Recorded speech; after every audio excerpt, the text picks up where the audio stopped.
Boom. And just like that, we are live. So welcome everyone to another Wednesday night premiere.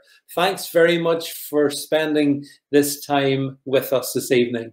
So just before we get into the meat of the discussion we're going to have, just a few things to remind you, the internal housekeeping as it were. Wherever you're watching this, whether it's on YouTube, whether it's on Facebook, whether it's in Odyssey, whether it's in brand YouTube, wherever in the world you're watching this one, do make sure to like, share, subscribe. Those are the important things to do. So if you can do all that, that would be much appreciated.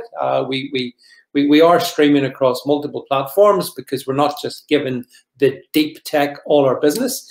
Social media links are down below. So if you want to find all my multiple other platforms, they're down there.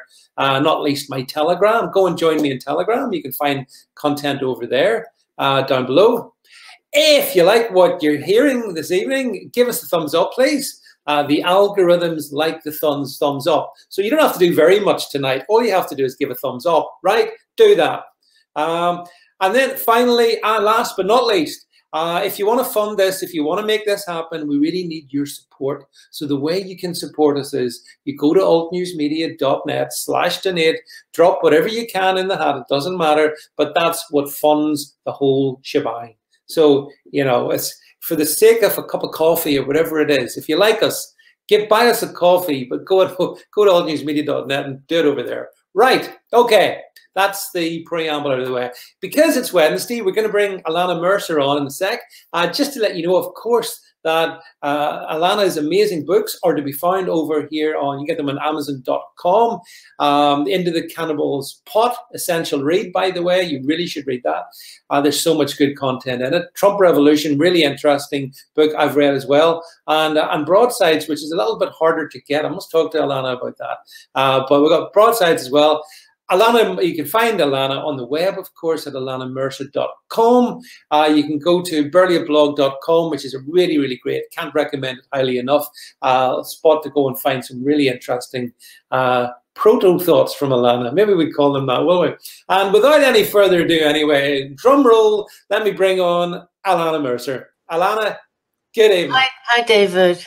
Yeah, thanks for the lovely introduction. No, it's my pleasure. It is my pleasure. And this is a pleasure as well, because it's so good to be able to spend a little time actually talking through issues which, you know, I was thinking about this before we came on, Ilana.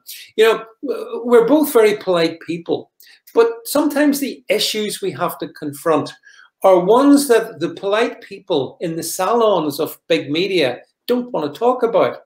And I do want to talk about them, and you talk about them, and that's what I think. That's one of the things that you know, unites us. We're not scared of topics, are we?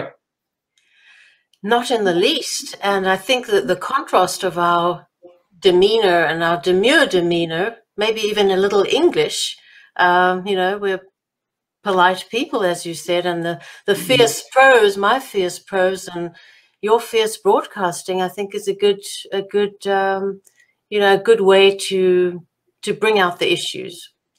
Yeah, well, one of the thing that, I mean, Ilana, I've got to be honest. When I read through your columns and when I go through Burley Blog, which I do religiously almost, I mean, to me, it's like tiptoeing through a wonderland where you look around and you see this treasure hanging off a tree, and then you see a different treasure hanging off another tree, and it's enchanting. And yet, some of the treasures, you really want to pay attention to them. So, which brings us really to what we're going to talk about. So you wrote on Burley Blog, you put up a really, really interesting piece, which I think we can bring up hopefully right now. Yes, this is the one. If we can fire this one up, Jed. Yeah, Burley Blog, verbal swordplay for civilization. Love that, by the way, Ilana, as well. So this, Ilana, yeah. So if we just bring this up, Jed. So bending over backwards to the Cirque way. I do love the image. I know you credited this rightly. Just bring it up. People bending over backwards to avoid something, maybe. Bring it on up. And let's get into this one here. Yeah, twisting like Cirque du Soleil contortionists to ignore anti-whiteness. Ilana Mercer. Nigel, let's talk us through this one, actually, because obviously you saw Nigel Farage on Fox on Laura Ingram's program. So talk us through this, and then we're gonna expand the conversation. Well, I think people like you and I who are so wedded to the truth, anything like a non sequitur, which essentially means when the conclusion of your argument doesn't follow from the premise, anything like that sort of strikes us as jarring because we just don't play along. You know, the game just doesn't quite make sense. And anything that doesn't have fidelity to the truth, I always say that reality is the touchstone of truth. My quote. But in any case, Nigel Farage is definitely one of the smarter men on television. He and Tucker Carlson, he on your end and Tucker Carlson on our side are probably the single two people who are smart broadcasters. Do you agree? I do. Do you have any other treasures I don't know of in Britain? Farage probably stands uniquely alone, I would think. But very verbal, very bright. I wrote a column about him, Brexit. It takes brains to understand liberty, because he articulated Brexit and the reasons for sovereignty and locality and populism so brilliantly. And here he was on Laura Ingraham, and I really think he's kind of lost credibility with his courting of American big media. In essence, he's left. I think he's only tokenistically involved in the issues he used to. He made his name on, and so here he is on Laura Ingram's angle, and he says something like socialism. His conclusion was socialism is dead in England, and the conclusion was meant to follow from the premise, which was that British are fed up with the antics of Black Lives Matter. Now, from the fact that Britons are fed up with Black Lives Matter doesn't follow that socialism is dead. I think any idiot can see that's a non sequitur, a conclusion that doesn't follow from the premise. But he can pull it off with Laura Ingraham because that's the shtick. That's the you know, the big media's shtick. You know, you mention socialism and all is calm. The waters are calm across the pond and stateside. So, and this is essentially because what the albino elephant in the room, you know, the whiteout on whites is because socialism is not Black Lives Matter's essential program or project. That's really very, very down it doesn't rate a mention in their ambitions. And of course, marginalizing whites is what it's all about. And I cannot find one person, one mainstream conservative commentator other than Michelle Malkin, who's been expunged from mainstream conservative media. And once Heather MacDonald managed to disgorge on Tucker Carlson's show the words anti-white, and quickly she disappeared from the screen. So that's the essence of the blog. Yeah. Which I find really interesting, Ilana, for several reasons. I mean, first of all, the reason that Nigel Farage could do that is the reason why Nigel Farage gets onto these programs, and the reason people like you are kept off these programs, because they are prepared to essentially, if you like, whitewash their own minds. They're actually going to censor themselves, and they'll do that because of the benefits that they gain from being in these programs. It's why people like, I mean, I am banned. I'm pleased to reveal I am banned from the BBC and most of the big media here in the UK for exactly the same reason. You know, I've said unspeakable things. I remember saying once that Al Sharpton was a race hustler. I remember saying that once. And the BBC almost died. I was like, I'd said. You said that on the BBC. Ever. You said that on camera. Yeah. But that's not outrageous. That's immutable truth. And the fact that they would expunge a person who speaks immutable truth is, you know, is a credit to you and a disgrace to the BBC. Well, the thing is about when you wrote that blog, Ilana, the thing. I mean, first of all, socialism isn't dead in the UK anyway, I don't know where Nigel Farage gets that notion from. As you say as well, Ilana, I think he's trying to pursue his career in the States because Brexit has been for a while. Yeah. Brexit's done. He doesn't really have a political platform here anymore. So he's trying to create this personality for Fox. I think it's a Fox personality in particular thing. But not to take us on a tangent, because we want to concentrate. I know you want to stick to the albino elephant in the room. We do. But we're irrelevant, really. So much. I mean, to say that Nigel Farage's work is done is ridiculous. His ambitions have grown. And, you know, I believe he's a wealthy man. He's a brilliant man. He's a very effective politician. And to me, because the whole populist impetus and revolution begun with Trump was taking care of people as sovereign nations, sovereign localities. Yeah. And the fact that he's ditched it is very telling, isn't it? He's a wealthy man in his own right. He needn't have... I immediately stopped paying attention to him when I saw him so frequently on Fox News. And then I thought, sold out. Yep. Yeah, that's the thing. Yep, they do sell out. And but it's also the breathtaking stupidity, in my view, of what he said. Number one, socialism is not dead in the UK. And number two, I don't know where he gets the notion that the UK has had enough of BLM, which, Ilana, nicely leads us into the next thing. Because in the past 48 hours, here in the UK, we've had a remarkable story, which I know you're aware of. And it relates to, if we just bring up a tweet, first of all, I want to show you a tweet. And it's kind of relevant. This comment was made by Sasha Johnson, who is a self-proclaimed BLM activist. Interesting word, Ilana. Activist. Apparently, I'm not sure about an agitator. And I commend her, and I commend her because, unlike conservative stateside and over in England, she's honest. That's precisely their program. Yeah, that's their program. She's honest. I don't know why conservatives won't take it seriously. It's a matter of you know, it's critical. It's life-saving, and I think I documented that extensively in my book Into the Cannibals. Yes, you did. How it is essential to take this very, very seriously. And since then, it's become manifestly true that, you know, certainly here and over in the UK, they're honest. Why don't we take them at their face value? You know.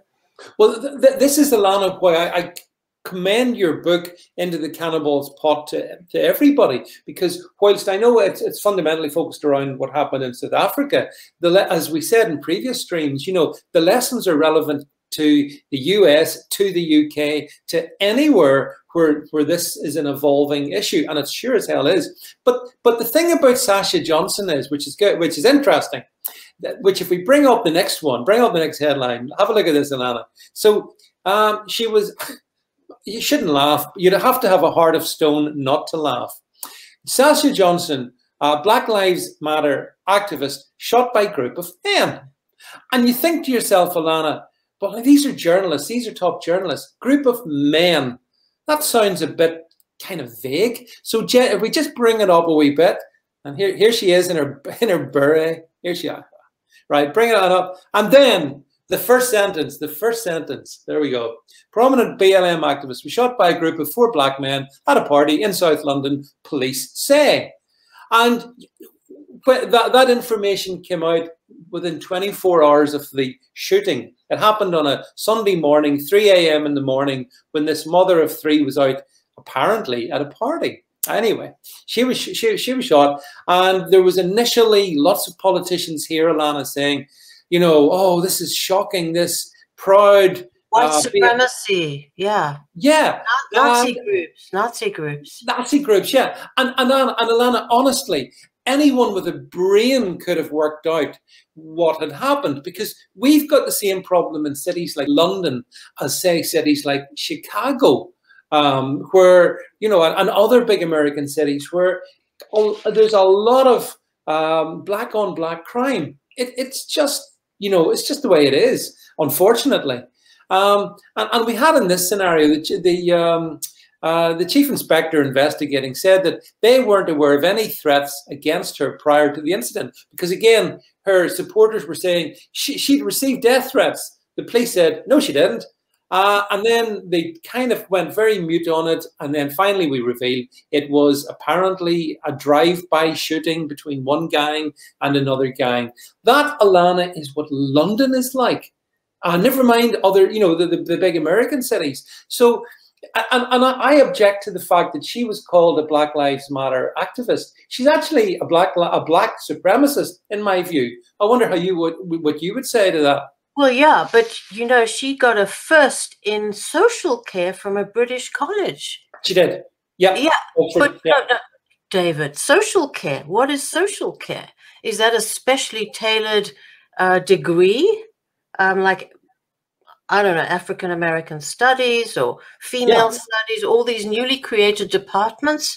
I didn't know British University had stooped so low to have a degree in social care, but she has a first in social care. Yeah. So this is sub-intelligent, subpar education that is actually nurturing these people. There's something else she's quite well known for, other than wanting whites to be slaves, and that is a racial offenders register. Yeah. And let me read from one of your papers, which I have to actually commend, because they did say eventually that these were British, British blacks that had committed this crime. Here it would be unidentified males, and that is the standard. Yeah. And I always watch Ann Coulter's Twitter feed, because unidentified males again. It's either a euphemism or code for, if it looks like terrorism, it's a euphemism for a Muslim, or an African American. But anyhow, and I read from one of your papers, she was calling for a racial offenders register that would see those guilty of microaggressions banned from living in multicultural communities, which means practically maybe they should be interned, because I don't know a community that isn't multicultural, and also prevented from working in certain industries. And I commend her, because she comes out with her very primitive atavistic platform, nurtured in the UK. They even have degrees that hothouse this kind of thinking, and she said it, but we won't say it. Oh, absolutely right. Yeah, I agree with you. I mean, she's probably one of the most open and honest of that particular ideology. The others hide behind different things. She doesn't hide behind anything. But nonetheless, you know, the whole thing is that basically she would have people like us enslaved. Perfect. She's very direct about it. There's no sanitization. She wants us to be her slaves. And yet she's fated by, well, up until this point, she's been fated by the media, Ilana. I mean, it's not as if, I mean, she can get into the salons of big media and people like, whilst people like us are firmly shut out. What explains that? How can someone like this be deemed acceptable, and people like us, and maybe people listening to this as well, because why are we unacceptable? Well, David, that's a long history of marginalizing dissidents, and I remember a time when I was acceptable, and when I arrived in Canada, where the op-ed pages were edited by marvelous men. I don't know their political persuasion, but they were dedicated to standards, to keeping that out of. They were dedicated to the exciting op-ed page, and I certainly came out with a lot of outspoken stuff, and was nurtured by mostly men, but some really fine women. I think the intellectual life has broken down, and I think, did the Greeks give us the fields, the specialities? Everything is broken down so that we have social studies and not history, and we have feel good nonsense, all in the service of the egalitarian democratic instinct. There's no such thing as stupid, as irrational, as sub-intelligent, as primitive, and so we get this kind of banning of thought, of logic. Logic is racist and white, and people who speak truth is the kind of thing. But I think the other sort of paradoxical thought that I sort of explored, much to maybe a little too facetiously in quite a few of my columns. And one of my columns, it was a 2017 article that said, are liberals, and I expanded the category to WASPs, generally turned on by turning the other cheek, gluteus maximus.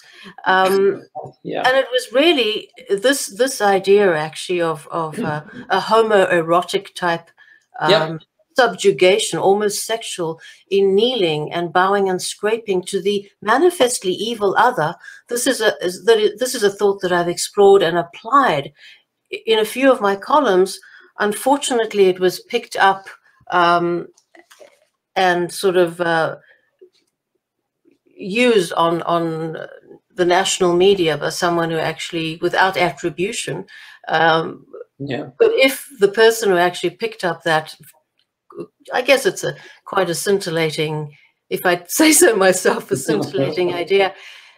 Were he a sophisticated second-hander, if I may say that, he would have known that I'm not a callous commentator. And when I say there's this sort of homoerotic fascination with the other among the WASP, my tongue is firmly in my cheek, you know. What I'm saying, nobody enjoys.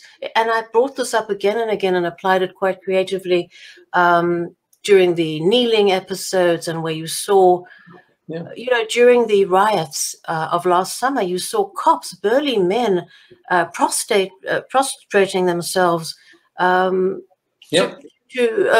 African Americans, shouting slurs and pejoratives at them. And so nobody enjoys that. There's no sexual excitement or high in that. What I was actually saying in this kind of concept was, get off your knees, man. And I don't want to get you banned here, but I would use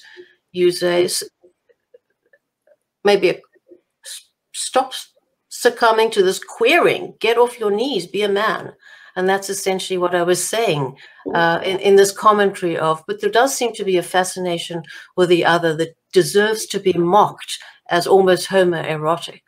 Which I think is perfectly valid opinion. And actually, funny enough, Ilana, today, or I think in the past day or so, I've seen images on social media in the UK of people marking I think it was 1 year yesterday since the death of George Floyd.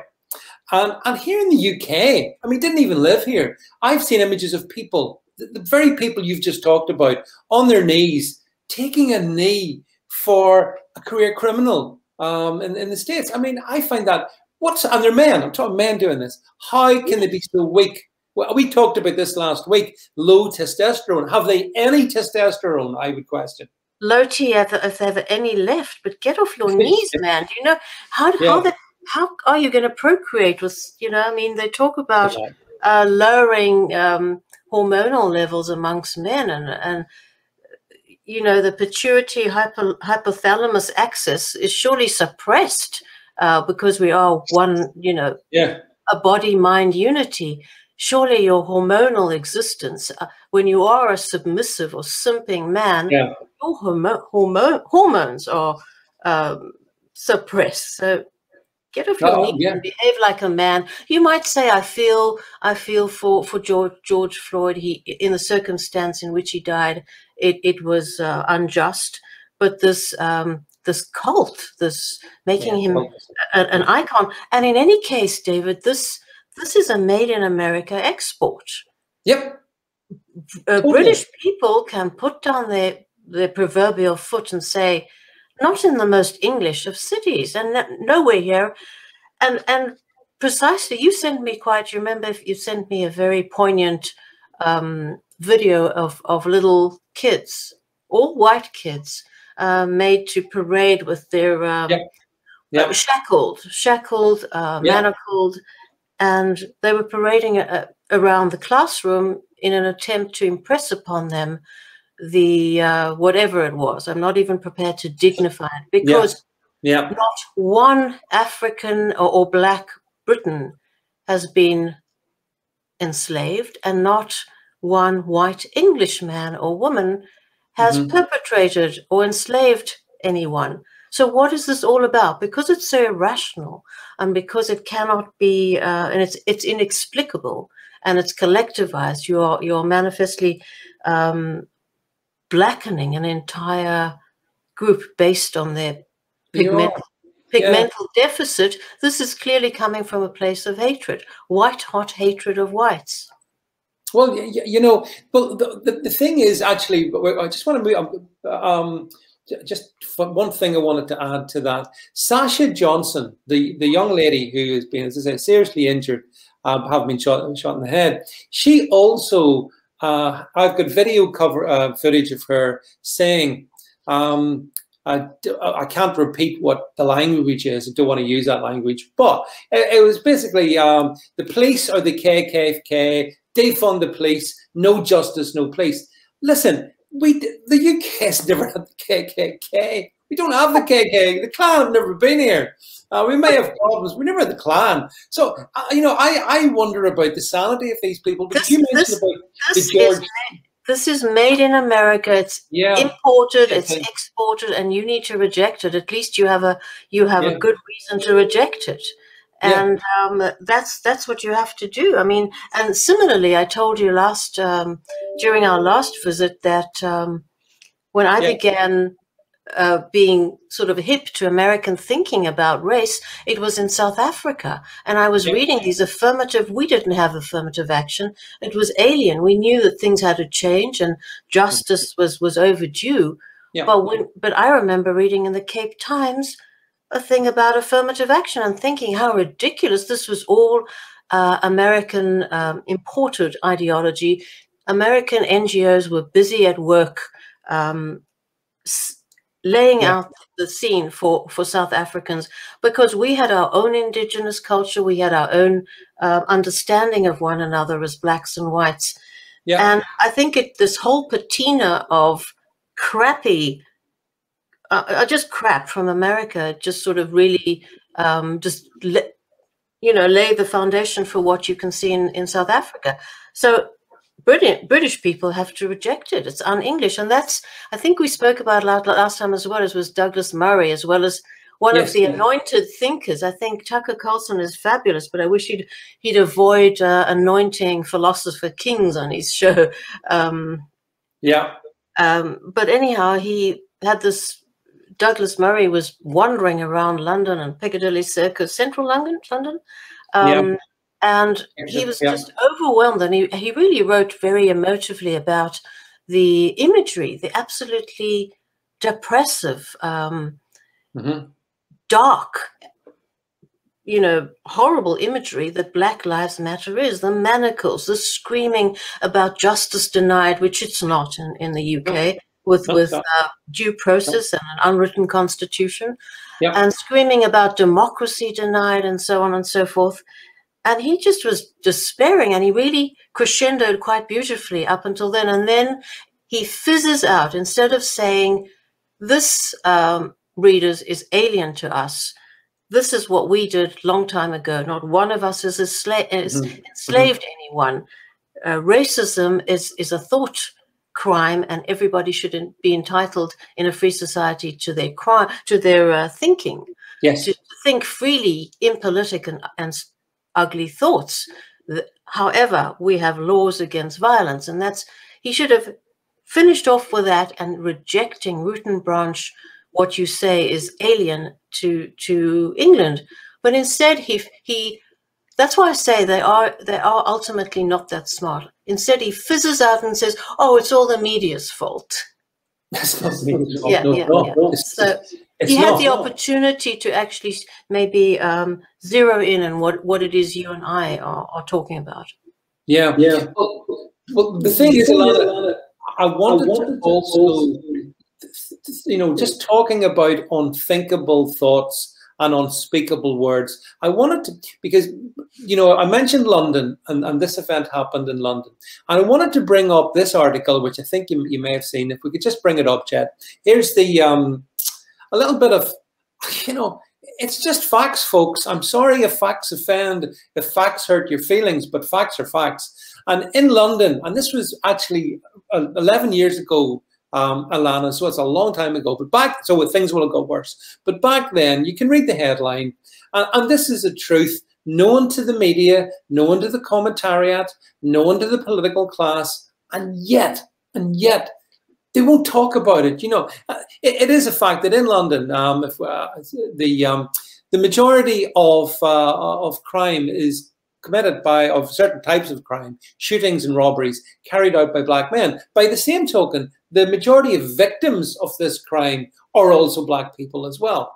So this is a known commodity, Ilana. It's not 11 years. Absolutely right. But David, the other thing to remember is that the fact that the color of crime, at least in that article that you showed me, you know, it was stated quite explicitly that, I don't know if that's still the case in England, but certainly stateside, it's there's no allusion to the color of crime, which everybody does know, and it's just well documented in you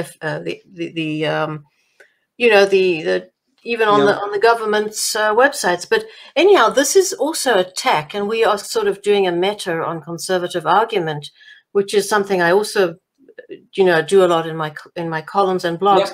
And this is also an area of comfort for the conservatives. They love to say, oh, well, they wring their hands and they say, all this violence is in the inner cities is black on black, and blacks suffer the most. And that is true. But once again, they never say that this is not the fault of the much maligned white population. Yeah. And the other thing, especially people like well-known names that come with these pat arguments that mean nothing, like Candace Owens, for example, is, oh, these terrible inner cities, this is the result of the Democrats ate the homework, basically, you know. It's the Democratic governance fault. Mm-hmm. But what remains unsaid is someone is voting these politicians in. Yes. And it's the very people whom conservatives bemoan the fate of. Correct. So the area of comfort for conservative argument is both farcical and ludicrous. Brilliant. Yeah, you're right. And actually, London, in fact, I think it was 2 weeks ago, Ilana, we were talking at the time, London voted in Sadiq Khan, the mayor who has presided over the biggest increase in crime of all sorts in London ever. But somebody voted for him. He got the vote. Somebody voted for him. Who do you think? I mean, what are the statistics there? What's the breakdown of the vote? Oh, well, the breakdown of the vote is very, very clear. Where Sadiq Khan, London has got the most diverse, as they call it, population in the UK, Ilana. It's so there are parts of London where, for example, the minority white community is less than 30%. You know, so there's white flight has happened in London, and it's become, as we're continually told, diversity is our strength. But when I look at the consequences, Ilana, I don't think it's our strength at all. No, and it doesn't make people happy. And we also spoke about this last time with reference to the Putnam study, which spanned tens of thousands of people and was longitudinal over decades, and just showed that especially the host population is devastated by multiculturalism. There's less volunteerism, there's less people hunker down. They tend to be mired, you know, in little necks, their own little nexus. So it's not a happy situation either. But stateside, it's also very clear as the demographics change, and Bill Clinton was first to celebrate that impetus, but now everybody presents it as a fait accompli. As demographics change, so does the voting pattern. And I mean, look at California. It's the place that I mean, California supported Barry Goldwater, and Reagan gave us Ronald Reagan, and Nixon, I believe. And look at it now. Look at it now. Yeah, it's unrecognizable. Actually, Ilana, just before we wrap it up, there was another column I just wanted to bring up from one of your columns here. If we can just fire this one up. Yeah, this was This Isn't Even Your Nation. Jed, if we just can run that up a little bit there. And again, I guess, Ilana, it's kind of on sort of the same motif, isn't it, really? But if you can bring it up, Jed, just if we can rattle it up there. Yeah, as you say, a whiteout on whites in critical race theory. We've talked about critical race theory, but it is amazing how all of this continues to happen. And then they talk about, oh, well, it's Marxism, this, it's this, that, and the other. They call it for everything but what it is. Exactly, and I have a whole list for my next column, the arguments that I've heard, not one, except Michelle Malkin and Heather MacDonald, who was allowed to say once anti-white. I have a whole list here for my next column, and that's critical race theory is bad for education. Our kids score the last in the developed world. It's kids being reduced to their immutable characteristics, and the lady here, the professor here, came on the show with Laura Ingraham. Yeah, said, I lost a few IQ points listening to this drivel. But all true, however, beside the point. And the video that she was asked to comment on was absolutely unambiguous. It showed a very aggressive black narrator. And she was this young woman that you showed in the picture saying, this is not your nation, was gesticulating in those gangster vocals, saying about white privilege, and also saying, this is not your nation. Unambiguous. They say it quite frankly. And into the video as well came a very foolishly looking Stepford white lady who proceeded to berate herself. And the whole point of this video, upon which the Carol Swain was asked to comment, was aimed at demeaning whites. But then on they come on the set, and what she says is, "This is Marxism. This is bad for America."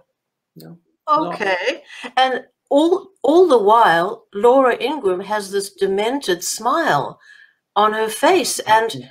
You know, in the clinical literature, you call that inappropriate effect. When you're discussing when you're watching extremely frightening occurrence, someone saying in aggressive gangster style tones, "This is not your nation," and all the while, black kids are being buoyed by critical race theory in schools, and it's making them.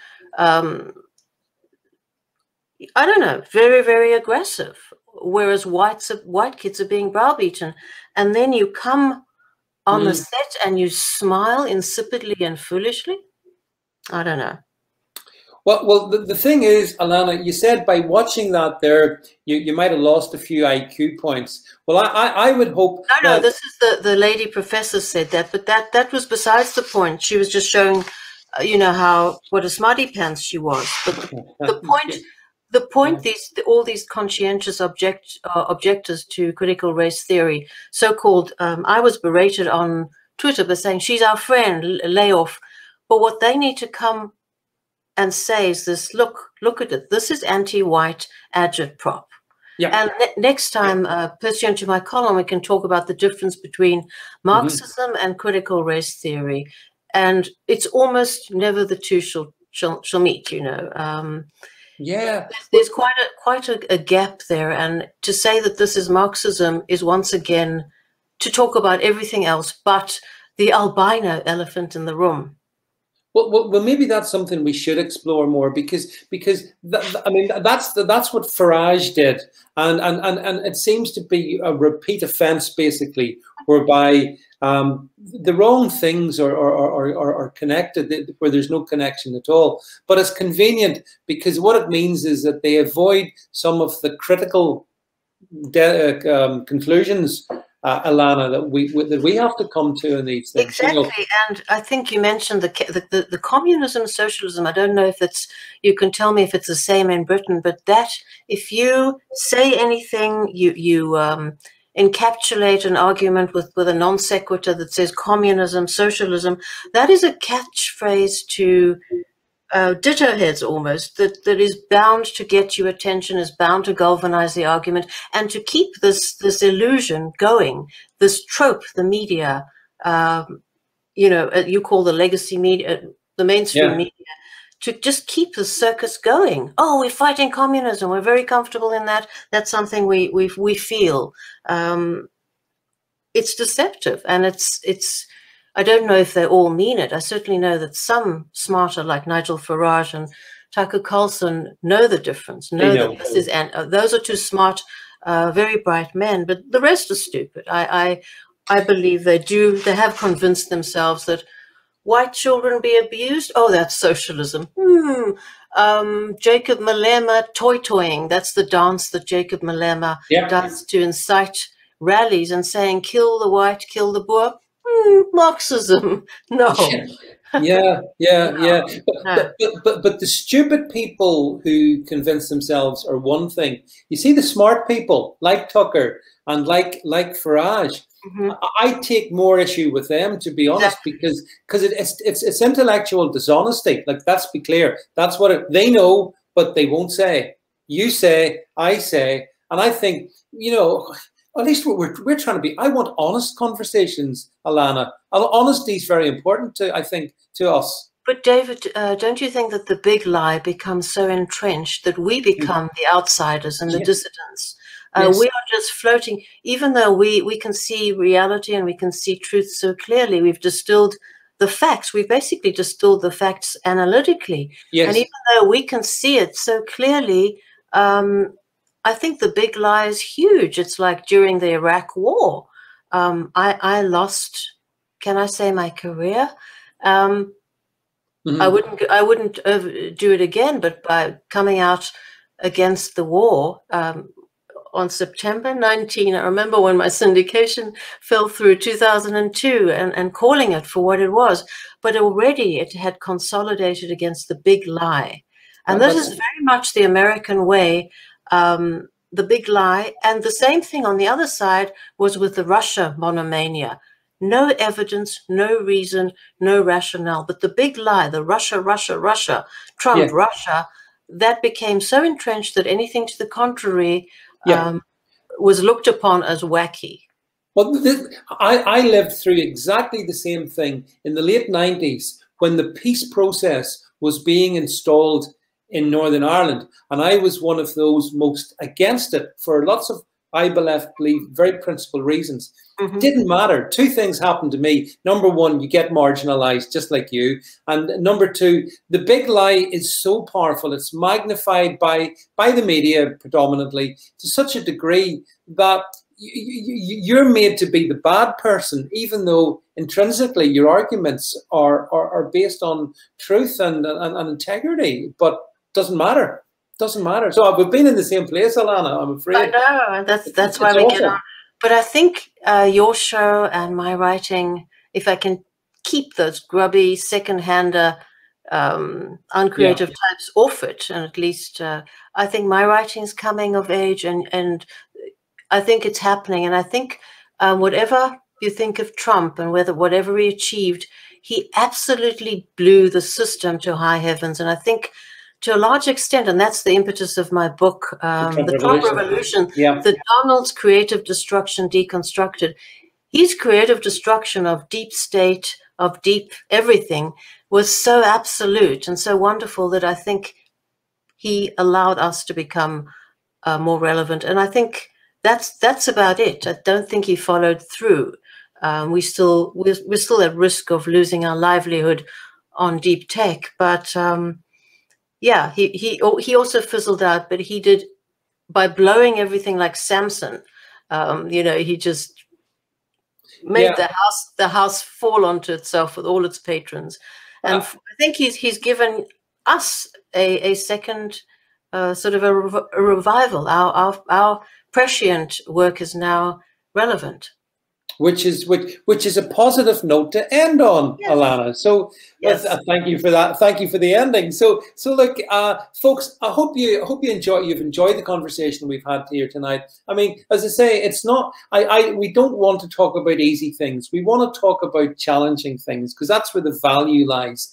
And I hope you all enjoyed that. Do let us know in the comments below, and we look forward to catching up with you next week as well. But in the meantime, Ilana, can I thank you very, very much for being with us here this evening, and look forward to welcoming you back on the stream next week. But that's it from us for tonight, everybody. Thanks for being with us, and we'll speak soon. Bye, everybody.